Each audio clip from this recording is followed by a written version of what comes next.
తాకట్లో ఉన్న మీ బంగారాన్ని విడిపించి ఆ రోజు ఆన్లైన్ రేటుకి కొంటాం. Sharma gold company.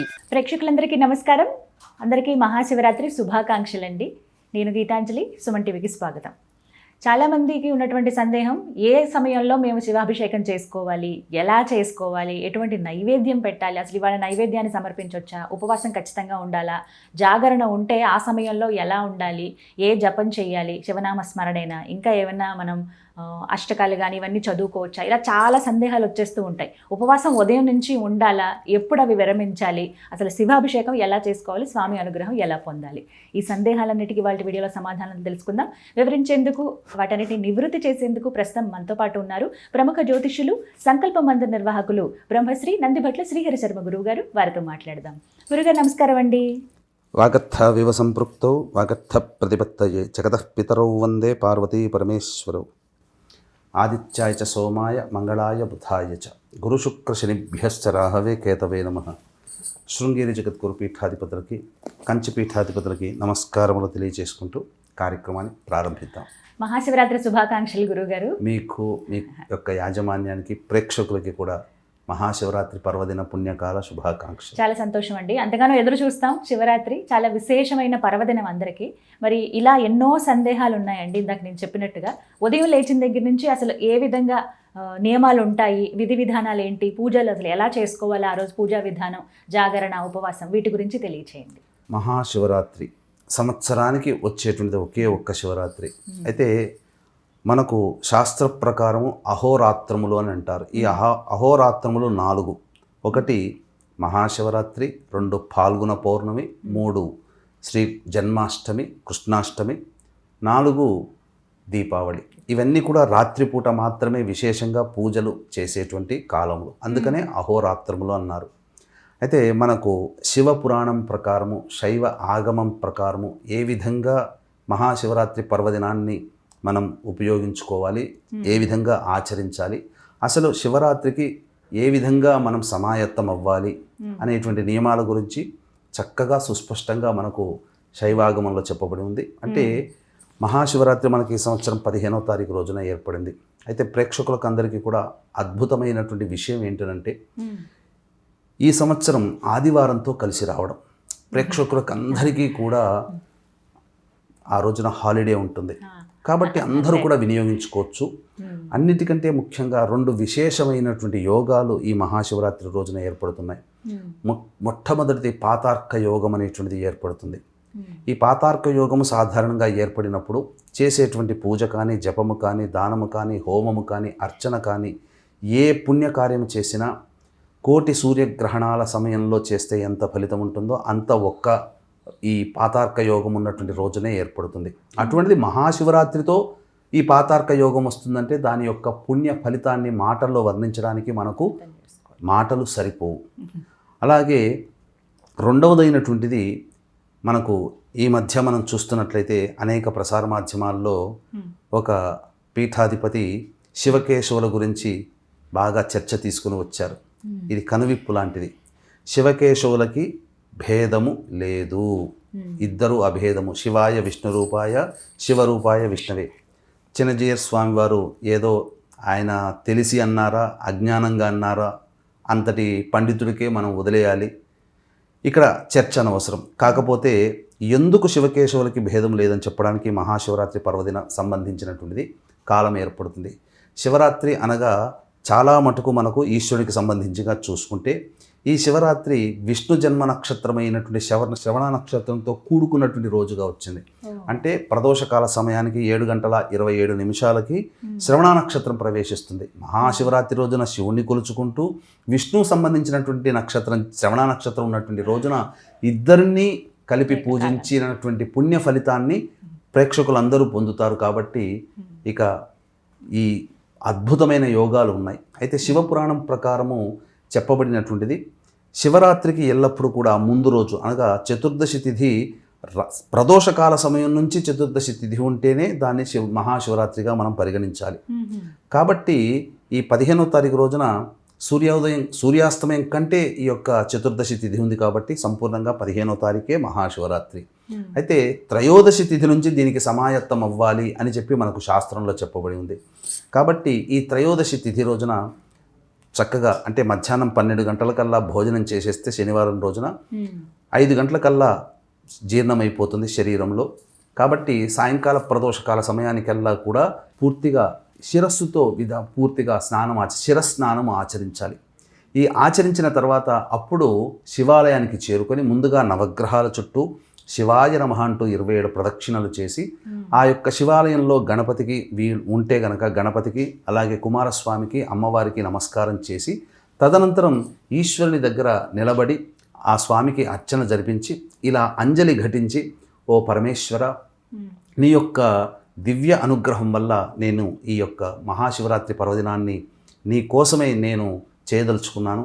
నాకు శక్తిని, భక్తిని చేసే విధానాన్ని నాకు ప్రసాదించు. నీ వల్ల నీ యందు సదా అనురక్తిగా ఉండి నీ యందే ధ్యాస కలిపే విధంగా నా మనస్సుని కట్టడి చెయ్యి అని చెప్పి అంజలి ఘటించి ఆ పరమేశ్వరుని వేడుకొని, అలాగే నందీశ్వరుని దగ్గరికి వచ్చి కూడా ఆ నందీశ్వరునికి కుడి చెవిలో చెప్పి ఈ చెప్పినటువంటి విధానంగానే 2 శృంగంలో గుండా పరమేశ్వరుని దర్శించుకొని, నందీశ్వర, ఈశ్వరునికి నా మాటగా నీవు చెప్పు అని చెప్పి తదనంతరం చక్కగా ఆ యొక్క సంబంధించిన దేవాలయం నుంచి నిష్క్రమణ చేసుకొని ఇంటికి వచ్చి ఆ రోజున వీలైతే భూషయనం చేసుకుంటే చాలా మంచిదమ్మా. ఆ రోజున ఫలహారం భుజిస్తే సరిపోతుంది, భోజనం భుజించకూడదు. తర్వాత మద్యపానము, ధూమపానము, మాంసాహారము ఇవన్నీ నిషేధము, దాంపత్యము కూడా నిషేధము. ఆ యొక్క శనివారం రోజున అంతా కూడా పరమేశ్వరుని మనస్సులో ధ్యానం చేసుకొని చక్కగా తెల్లవారితే శివరాత్రి నేను ఎంతో గొప్పగా చేసుకోవాలి, నా మనస్సులో అంతా పరమేశ్వరుని అనుగ్రహమే కావాలి, శివాజ్ఞ లేనిదే చీమైన కుట్టదు, ఈ యొక్క కార్యక్రమం మీరు వీక్షించాలన్నా, ఈ కార్యక్రమాన్ని మేము చేయాలన్నా ఆ పరమేశ్వరుని యొక్క ఆజ్ఞ ఉంది కాబట్టే సకాలానికి ఈ సమయానికి చేయడం జరిగింది. కాబట్టి ఆ పరమేశ్వర ఆజ్ఞగా భావిస్తూ చక్కగా తెల్లవారి శివరాత్రి రోజున ఎలా చేసుకోవాలి నాకు అని చెప్పి కలలు కంటూ నిద్రపోవాలి. తదనంతరం బ్రహ్మముహూర్త కాలంలో 3 నుంచి 4 గంటల మధ్యకాలంలో నిద్రలేచి కాలకృత్యాదులు తీర్చుకొని ముందుగా చక్కగా కుంకుమ లేదా విభూతి ధరించి పూజా మందిరంలోకి చేరుకొని ఆవు నేతితో దీపారాధన చేసి శివచిత్ర పరివార పటానికి గన్నేరు పూలమాల కానీ, మల్లెపూలమాల కానీ, బిల్వదళ మాల కానీ సమర్పించి శివ సహస్రనామ పారాయణం చేయాలి.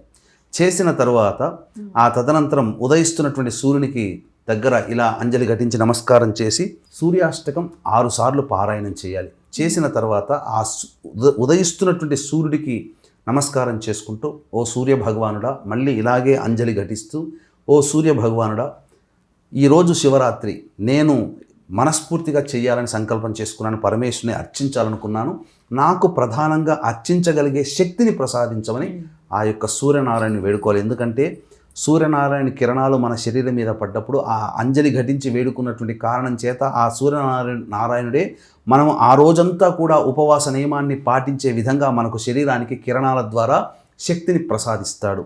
ఆ విధంగా వేడుకున్న తర్వాత 6 సార్లు సూర్యుడికి సూర్యనామాన్ని ఓం సూర్యనారాయణ మహా తర్పయామి అంటూ 6 సార్లు తర్పణాలు వదిలిన తర్వాత ఆ రోజంతా కూడా శివరాత్రి రోజున ఒక్కసారి మనం పఠిస్తే ప్రతి సెకను కూడా అమృతతుల్యము, అమూల్యమైనటువంటిది. కాబట్టి ఏ పని చేస్తున్నా, ఎక్కడికి పోతున్నా, నడుస్తున్నా, ఏం చేస్తున్నా మనస్సులోనైనా కానీ బయటికైనా కానీ శివనామస్మరణ చేయాలి.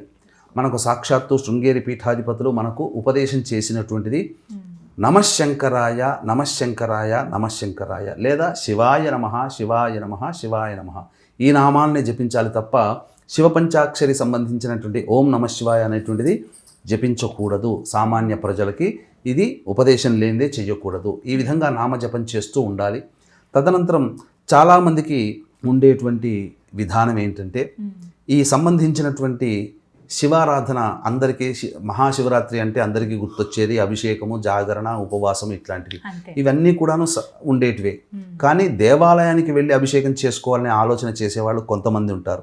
కానీ ఇక్కడ గమనించాల్సింది ఏంటంటే చాలామందికి ఈ మధ్యకాలంలో మన ఇంట్లో మనం చేసుకునే విధంగా ఉంటే బాగుండు కదా, మనము ఈశ్వరునికి అభిషేకం చేసుకుంటాం కదా అని చెప్పానంటారు. ఇంట్లో ఉన్నటువంటి రాతి శివలింగాలకి ఏదైనా స్ఫటిక శివలింగాలకి ఉంటే చేసుకుంటే మంచిదే. కానీ ఈ యొక్క కలియుగంలో చెప్పబడినటువంటిది పుట్టమన్నుతో చేసినటువంటి శివలింగము చాలా ప్రభావవంతమైనది. కాబట్టి ఇటువంటి పుట్టమన్నుతో శివలింగాన్ని మనకు శివ పురాణం ప్రకారం ఏ విధంగా చేసుకోవాలో శాస్త్రజ్ఞులు మనకు తెలియచేశారు, శాస్త్ర పురుషులు. అయితే వీక్షించేటువంటి ప్రేక్షకులకి కూడా ఈ యొక్క మహాశివరాత్రి పర్వదినం సందర్భంగా మీ యొక్క సంకల్పం నెరవేరాలి అనే సదుద్దేశంతో 15వ తారీఖు రోజున ప్రదోషకాల సమయంలో కాశీ విశ్వేశ్వరుని దేవాలయ ప్రాంగణ సమీపంలో సాయంకాలం రుద్ర పారాయణాలు, రుద్రాభిషేకాలు జరపబడతాయి. అవకాశం ఉన్నవాళ్ళు 15వ తారీఖు సాయంత్రం 6 గంటల లోపల మీ గోత్రనామాలు నమోదు చేసుకోవచ్చు. అలాగే 17వ తారీఖు రోజున సూర్యగ్రహణము, పంచగ్రహ కూటమి, మాఘ అమావాస్య కుంభరాశిలో ఏర్పడుతుంది. మన భారతదేశంలో కనిపించదు. పాటించాల్సిన నియమాలు కానీ ఆచారాలు లేవు.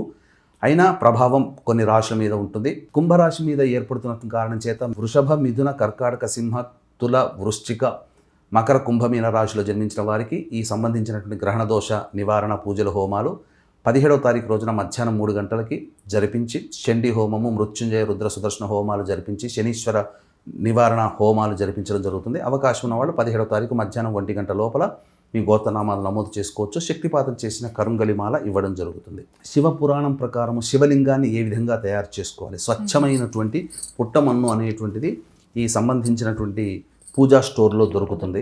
ఆ పూజా స్టోర్లో ఆ పుట్టమన్ను తెచ్చుకోవడము, అలాగే పంచవృక్షాల నీడన ఉన్నటువంటి మన్ను కూడా తీసుకొని రావాలి. అంటే తులసి వృక్షము, అలాగే మారేడు వృక్షము, రావి వృక్షము, అలాగే మర్రి చెట్టు వృక్షము, జమ్మి వృక్షము, మోదుగ వృక్షము, ఈ 6 సంబంధించినటువంటి వృక్షాల్లో ఏది మీకు దగ్గరగా అందుబాటులో ఉంటే ఆ వృక్షాల దగ్గర ఉన్నటువంటి ఉత్తరం వైపు పాకుతున్నటువంటి వేరు దగ్గర ఉన్నటువంటి మట్టిని తీసుకొని వచ్చి బాగా మెత్తగా దంచి ఈ పుట్టమన్నులో జల్లెడపట్టి, ఈ పుట్టమన్ను కూడా జల్లెడపట్టి మెత్తదైనటువంటి పుట్టమన్నుని మనం ఒక రాశిగా పోసుకోవాలి. ఆ పుట్టమన్నులో కొద్దిగా 5 గ్రాములు పసుపు, 5 గ్రాములు కుంకుమ, అలాగే జాజికాయ, జాపత్రి, ఇలాచి మరియు పచ్చకర్పూరము, వట్టివేళ్ళు, ఇవన్నీ కూడా వట్టివేళ్ళు దంచాల్సిన పని లేదు. ఇవన్నీ కూడా బాగా మెత్తగా దంచి ఆ పుట్టమన్ను తెచ్చినటువంటి మన్నులో కలపాలి. అలాగే పరమేశ్వర వీర్య స్వరూపమైనటువంటి పాదరసాన్ని 1 లేదా 2 గ్రాముల మోతాదు తీసుకుని వచ్చి ఆ విధంగా వేయాలి. అలాగే ఎర్రచందనము మరియు మంచి సుగంధము, గంధము పొడి కూడా వేయాలి. అలాగే విభూతి కూడా అందులో వేయాలి. వేసి మరియు చక్కెర అని అంటారు. చక్కెర అంటే మనం రోజు టీ కాఫీలో వాడే చక్కెర కాదండి. నవబోద్గడ్డ లేదా మిశ్రి అని అంటారు, కలకండ అని అంటారు. వాటిని మెత్తగా దంచి పొడి చేసి అది కొంత పొడి వేయాలి. అలాగే ఆవు పెరుగు, ఆవు నెయ్యి మరియు తేనె ఇవన్నీ కూడా వేసి అప్పుడు ఆవు పాలతో బాగా పిసికి శివలింగాకారంగా తయారు చేయాలి. చేసిన తర్వాత అప్పుడు ఆ యొక్క ఆవు నేతితో గనక శివలింగాన్ని మొత్తము అద్దితే అది అభిషేకం చేసినా కరిగిపోకుండా ఉంటుంది. ఈ విధంగా మధ్యాహ్నంలో మీరు ప్రిపేర్ చేసుకొని ప్రదోషకాల సమయానికి అంతా కూడాను మీరు శివాభిషేకానికి రెడీ చేసుకోవాలి. అయితే ఇక్కడ సాధారణంగా వీక్షించేటువంటి ప్రేక్షకులు కూడా అందరూ కూడా 100కి 100% లేదా 99% మంది చేసేటువంటి తప్పు ఏంటనంటే ప్రతి పదార్థము కూడా అపవిత్రమే. మనం అభిషేకం చేస్తాం, మనం బావిలో నీళ్లు తెచ్చుకున్నామండి, నదిలో తీసుకొచ్చామండి, చెరువులో పట్టుకొచ్చామండి, అయినా అపవిత్రమే. శివాభిషేకానికి అపవిత్రతతో కూడుకున్నటువంటి పదార్థాలతో ఎప్పుడూ కూడా అభిషేకం చేయకూడదు. మేము దగ్గరుండి చెరుకు రసం తీసుకొచ్చామండి అని అంటాం, అయినా అది అపవిత్రమే. ప్రతిదీ కూడా ఆవు పాలైనా, ఆవు పెరుగు, తేనె, నెయ్యి ఏదైనా కానీ అపవిత్రమే. కాబట్టి అపవిత్రమైనటువంటి వస్తువులతో అభిషేకం చేయకూడదు. ఎలా అపవిత్రమైందని అంటారా? మీరు నీరు తీసుకుని వస్తారు, కానీ ఆ బావిలో ఉన్న నీరు, నదిలో ఉన్న నీరు చేపలు తాకి ఎంగిలి చేస్తే అవి నీరు అపవిత్రమవుతాయి కదా. అలాగే తేనెటీగలు నోటి ద్వారా తీసుకొచ్చి పెడితేనే అది తేనె, ఆ యొక్క తేనెటీగలు అపవిత్రం చేశాయి. ఇలా ఆవు పాలు, దూడ మొదలు తాగి పొదుగుని అపవిత్రం చేస్తుంది. ఇలా చూసుకుంటే ప్రతి పదార్థంలో అపవిత్రత. కాబట్టి ఈ పదార్థంలో అపవిత్రత మనం చేస్తున్నామా? తెలియక చాలామంది తప్పులు చేస్తున్నాం.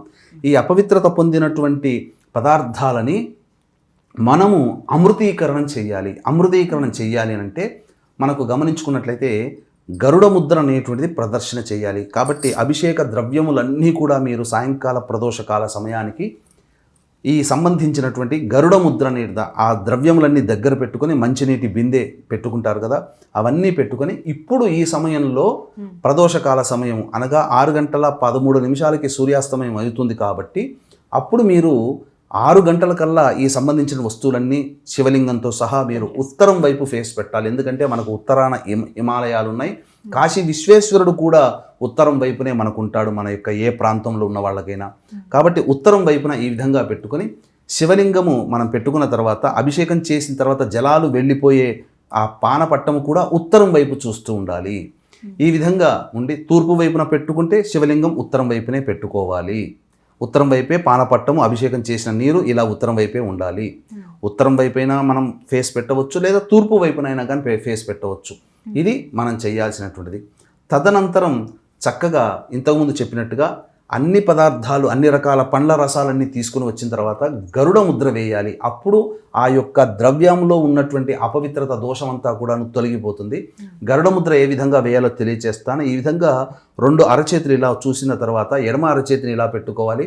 కుడి అరచేతితో ఉన్నటువంటి ఎడమ బొటన వేలు కుడి బొటన వేలుని ఈ విధంగా జంటగా కలిపితే ఇది గరుడ ముద్ర అవుతుంది. చూశారు కదా, ఇది గరుడ ముద్ర అంటే పక్షి ఆకారం రెక్కలుగా ఉంది. ఇలా పక్షి ఆకారం రెక్కలుగా ఉన్నటువంటి గరుడ ముద్రని మంచినీటి బిందెకి, అలాగే పండ్ల రసాలకు సంబంధించినటువంటి గిన్నెలకి ఇలా చూపించినట్లయితే, ఇది గరుడ ముద్రను చూపిస్తే ఆ పదార్థములన్నీ కూడా ఏంటంటే ఈ ముద్ర చూపిస్తే అవుతాయనంటే, మరి ఎంతోమంది అయ్యప్ప స్వామి దీక్ష తీసుకున్నటువంటి వాళ్ళు పూజ చేసే సందర్భంగా అయ్యప్ప స్వామి పూజ చేసే తంత్రులు ఎవరైతే ఉంటారో ఆ పూజ మంత్రము నోటితో కాకుండా కేవలం ముద్రల సహాయంతోనే ఆ పూజ అంతా ముగిస్తారు. ఇదే పూజా విధానంలో అనేక పూజా విధానాలు ఉన్నాయి. మంత్రం ద్వారా చెప్పేటువంటిది, తంత్రం ద్వారా చేసేటువంటిది. ఈ తంత్ర ప్రకారము మనం ఈ విధంగా చేయాలి. తదనంతరం అభిషేకం అనేటువంటిది 4 కాలాలు, 4 సమయాలు, 4 జాములు, 4 యామములు అంటారు. ఏ విధంగానైనా పిలుచుకోవచ్చు.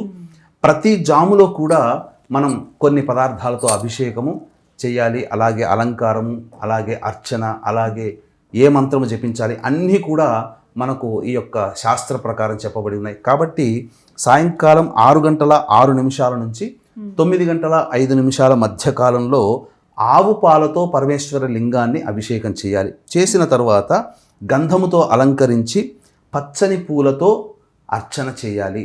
నైవేద్యముగా పెసర పొంగలి, నువ్వు పొంగలి అన్నట్టుగా పెసర పొంగలి నైవేద్యముగా పెట్టాలి.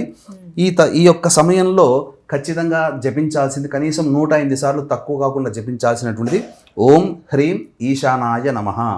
ఇక తదనంతరం 2వ సమయం అనేటువంటిది రాత్రి 9 గంటల 30 నిమిషాల నుంచి మధ్యరాత్రి 12 గంటల వరకు ఉంటుంది. ఈ సమయంలో అభిషేకము ఆవు పెరుగుతో అభిషేకం చేయాలి. అలాగే అలంకారం విభూతితో అలంకారం చేసి జాజి పూలు మరియు తులసి దళాలతో అర్చన చేయాలి. వీక్షించేటువంటి ప్రేక్షకులు ఇక్కడ గమనించాల్సింది, ఎల్లవేళలా కూడా అభిషేక ప్రియుడైనటువంటి పరమేశ్వరునికి అర్చన తులసి దళాలతో చేయకూడదు, కానీ ఒక్క శివరాత్రి రోజున మాత్రము చేయవచ్చు. అందుకనే ఈ 2వ సమయంలో ఈ సంబంధించినటువంటి జాజి పూలు, మల్లెపూలతో, తులసి దళాలతో ఈ సమయంలో అర్చన చేయడం. అలాగే నైవేద్యముగా బెల్లం పాయసం నైవేద్యంగా పెట్టాలి. ఈ యొక్క సమయంలో జపించాల్సింది 108 సార్లు జపించాల్సిన మంత్రం ఓం హ్రీం అఘోరాయ నమః. ఇక 3వ సమయము చాలా అమూల్యమైనటువంటిది, చాలా అమృతతుల్యమైనటువంటిది, చాలా ప్రభావవంతమైనటువంటిది. ఈ సమయంలోనే మనకు లింగోద్భవ కాలం అనేటువంటిది నిమిడి ఉంటుంది. వీక్షించేటువంటి ప్రేక్షకులు కూడా యొక్క సంబంధించినటువంటి మహాశివరాత్రి సందర్భంగా మీ యొక్క సంకల్పం నెరవేరాలనే ఉద్దేశంతో కాశీక్షేత్రంలో మహాశివరాత్రి రోజున విశ్వేశ్వరుని దేవాలయ ప్రాంగణ సమీపంలో రుద్రపారాయణము, రుద్రాభిషేకాలు జరపబడతాయి. అవకాశం ఉన్న వాళ్ళు ఈ యొక్క కార్యక్రమంలో నమోదు చేసుకోవడానికి 15వ తారీఖు సాయంత్రం 6 గంటల లోపల మీ గోత్రనామాదులు నమోదు చేసుకోవచ్చు. అలాగే 17వ తారీఖు రోజున పంచగ్రహ కూటమి, మాఘ అమావాస్య, సూర్యగ్రహణం కుంభరాశిలో ఏర్పడుతుంది. మన దేశంలో కనిపించదు. కనిపించని గ్రహణానికి ఆచారాలు, నియమాలు పాటించాల్సిన అవసరం లేదు. కానీ కుంభరాశిలో ఏర్పడుతున్నటువంటి కారణం చేత వృషభ, మిథున, కర్కాటక, సింహ, తుల, వృశ్చిక, మకర, కుంభమీన రాశిలో జన్మించిన వారికి ఈ యొక్క దోషం ఉంటుంది. కాబట్టి 17వ తారీఖు మధ్యాహ్నం 3 గంటలకి కాశీక్షేత్రంలో గ్రహణ దోష నివారణ పూజలు, హోమాలు, చండీ హోమము, మృత్యుంజయ, రుద్ర, సుదర్శన, కాలభైరవ, శని దోష నివారణ హోమాలు జరిపించి శక్తిపాతం చేసినటువంటి కరుంగలి మాల ఇవ్వడం జరుగుతుంది. అవకాశం ఉన్న వాళ్ళు 17వ తారీఖు మధ్యాహ్నం 1 గంట లోపల ఈ కార్యక్రమంలో మీ గోత్రనామాదులు నమోదు చేసుకోవచ్చు. ఇక 3వ కాలము అత్యంత ప్రభావవంతమని చెప్పుకున్నాం కదా. మధ్యరాత్రి 12 గంటల 20 నిమిషాల నుంచి తెల్లవారుజామున 3 గంటల 5 నిమిషాల వరకు ఉంటుంది. అభిషేకము ఆవు నెయ్యి, నైవేద్యము గారెలు లేదా నువ్వుల అన్నము, నువ్వుల పులగం అంటారు, ఇవి పెట్టాలి. తదనంతరం బిల్వ దళాలతో మరియు ఎర్రటి పుష్పాలతో అర్చన చేయాలి. ఈ యొక్క సమయంలో జపించాల్సినటువంటి మంత్రం ఓం హ్రీం వామదేవాయ నమః. ఇక ప్రధానంగా చాలామంది అడిగేటువంటిది ఈ యొక్క సంబంధించినటువంటి లింగోద్భవ కాల సమయం ఎప్పుడండి అని అంటారు. ఈ లింగోద్భవ కాల సమయము రాత్రి 12:25 నుంచి 12:36 వరకు ఉంటుంది. ఈ సమయంలో మనకు చెప్పబడినటువంటిది శాస్త్ర ప్రకారం ఏంటంటే బ్రహ్మ విష్ణువుల మధ్య ఉన్నటువంటి తగాదాని తీర్చడం కోసం ఈశ్వరుడు లింగ రూపంలో వెలిసినటువంటి సమయం. ఈ సమయము శివరాత్రులు మొత్తంలో కల్లా చాలా ప్రభావవంతమైనది. కాబట్టి ఈ శివరాత్రి మొత్తంలో పూజ చేయడానికి కుదరకపోయినా కనీసం మధ్యరాత్రి 12:25 నుంచి 12:36 మధ్యకాలంలో పరమేశ్వర లింగానికి ఏకధారగా నమశ్శంకరాయ నమశ్శంకరాయ శివాయ నమః శివాయ నమః అంటూ ఏకధారగా ఆవునేతితో అభిషేకం చేయడము, అలాగే శివుని అష్టోత్తరముతో బిల్వదళాలతో అర్చన చేయడం చేసిన మానవుడి యొక్క కోరిక అతి శీఘ్రంగా నెరవేరుతుంది. సమస్త పాపములు చేసినటువంటి అన్నీ కూడాను ఆ పరమేశ్వరుని దివ్యానుగ్రహం వల్ల నశించిపోతాయి. జ్ఞానంతో అజ్ఞానంతో చేసినవి ఇవేవి కుదరకపోయినప్పటికీ కూడా మానవుడు బిల్వదళంతో కూడుకున్నటువంటి పరమేశ్వర లింగాన్ని కేవలం దర్శించి నమస్కారం చేసుకున్నా చాలట ఆ యొక్క ఫలితం మానవుడి ఖాతాలో పడుతుందని చెప్పబడుతుంది. కాబట్టి ఎట్టి పరిస్థితుల్లో కూడా ఆ యొక్క పరమేశ్వరునికి సంబంధించిన లింగోద్భవ పుణ్యకాలాన్ని మాత్రం మిస్ చేసుకోకండి. శివరాత్రి మొత్తంలో ఇదే ప్రభావవంతమైన పుణ్యకాలము. తెల్లవారుజామున 3:30 నుంచి 6:35 వరకు 4వ సమయం. ఈ సమయంలో తేనెతో చక్కెర, అంటే కాఫీ టీలుగా పెట్టుకునే చక్కెర కాకుండా నవబోద్గడ్డ, మిశ్రీగడ్డ అని అంటారు, దాన్ని పొడి చేసి ఆ పొడిని నీటిలో వేసి ఆ విధంగా ఈశ్వరునికి అభిషేకం చేయడము. నీలిరంగు తెల్లని పుష్పాలు, అంటే నీలిరంగు అంటే నల్ల కలువ పుష్పాలు కానీ శంకు పుష్పాలు కానీ అలాగే నందివర్ధనము, మల్లెపూలు, జాజిపూలతో కానీ అర్చన చేయాలి. చేసిన తర్వాత నైవేద్యముగా కేవలము గంజివార్చినటువంటి గోరువెచ్చటి అన్నాన్ని నైవేద్యంగా పెట్టాలి. ఇక ఈ సమయంలో జపించాల్సినటువంటి మంత్రం ఓం హ్రీం సద్యోజాతాయ నమః అనే నామాన్ని చెప్పాలి. ఇక తదనంతరం ఆ యొక్క శివుని పూజ అంతా అయిన తర్వాత ఆ రోజంతా కూడా సంతోషముగా చేసుకున్నాననే నిండైనటువంటి భక్తిభావంతో స్నానం ఆచరించి ఇంటిల్లిపాది తదనంతరం మళ్ళీ చక్కగా ఒక కలశంలో నీటిని తీసుకొని అర్చించినటువంటి అభిషేకం చేసినటువంటి నిర్మాల్యములన్నీ కూడా పక్కకు పెట్టి మళ్ళీ అభిషేక జలంతో అభిషేకం చేయాలి. అభిషేక జలంతో అభిషేకం చేసేటప్పుడు కూడా ఈ విధంగా మళ్ళీ ఆ యొక్క అభిషేక కుంభానికి అనగా ఆ కుండకి గరుడ ముద్రని ఈ విధంగా చూపించి అప్పుడు ఆ నీటితో ఈశ్వరునికి అభిషేకం చేసిన తర్వాత ఇంట్లో ఇల్లాలు కానీ ఇంట్లో వాళ్ళు చేసినటువంటి అనేక రకాలైనటువంటి శాకాహార పదార్థాలని స్వామివారికి కొద్దిగా ఒక పళ్ళెంలో కానీ విస్తరాకులో కానీ నైవేద్యముగా పెట్టి తదనంతరం అతిథులకి, అభ్యాగతులకి, అనాథలకి ఎవరికైనా కానీ అన్నదానము లేదా చేసిన వంటకాలు వాళ్ళకి పెట్టి తదనంతరం అప్పుడు ఇంటిల్లిపాది కూడాను వచ్చి అప్పుడు భోజనం చేసినట్లయితే శివరాత్రి పుణ్య వ్రతాన్ని ఆచరించిన వాళ్ళవుతారు. ఈ యొక్క ప్రభావాన్ని పొందినటువంటి వ్యక్తి యొక్క పుణ్యాన్ని దేవతలకి సైతం కూడా వర్ణించడానికి మాటలు సరిపోవని మనకు సాక్షాత్తు కుమారస్వామియే అగస్త్య మహామునికి చెప్పినటువంటి మాట. కాబట్టి ఇదేదో నా మాటగానో ఇంకేదో కాదు, సాక్షాత్తు కుమారస్వామి అగస్త్య సంవాదములో శివపురాణాంతర్గతంగా చెప్పబడినటువంటి మాటని అందరూ కూడా ఆలకించి పరమేశ్వరుని యొక్క దివ్య అనుగ్రహాన్ని పొంది తరించండి. ఇది అనుభవిస్తే తప్ప తెలియదు. కాబట్టి అందరూ కూడా శివరాత్రి యొక్క పూజా విధానాన్ని ఏ విధంగా చేసుకోవాలి, ఏ సమయంలో చేయాలి, ఆ రోజున ఏ విధంగా ఉండాలి అందరికీ తెలిసిందే జాగరణ. కాబట్టి ఈ విధంగా శివనామ స్మరణ చేసుకుంటూ చక్కగా చేసుకున్నట్లయితే పరమేశ్వరుని యొక్క దివ్య అనుగ్రహం పొంది శివాజ్ఞ లేనిదే చీమైన కుట్టదు. కాబట్టి మీ యొక్క సంకల్పం నెరవేరాలంటే ఈయన అనుగ్రహం కావాలి. ఇటువంటి రోజున అందరూ చెప్పిన విధంగా ఆలకించి మీరు చక్కగా ఆచరించండి. ఈ విషయం నచ్చితే 10 మందికి, మీ బంధువులకి, స్నేహితులకి, హితులకి ఈ యొక్క విషయాన్ని చేరవేయండి. ఎందుకంటే చాలామందికి తెలియని విషయాల్ని మీకు ఈ యొక్క ప్రసార మాధ్యమంగా మీకు తెలియజేయడం జరుగుతుంది. కాబట్టి అందరికీ ఈ యొక్క విషయాన్ని తెలియజేసే ప్రయత్నం చేయండి. చక్కగా వివరించారు గురుగారు, ధన్యవాదాలండి. సర్వం శ్రీ ఉమామహేశ్వర పరబ్రహ్మార్పణమస్తు.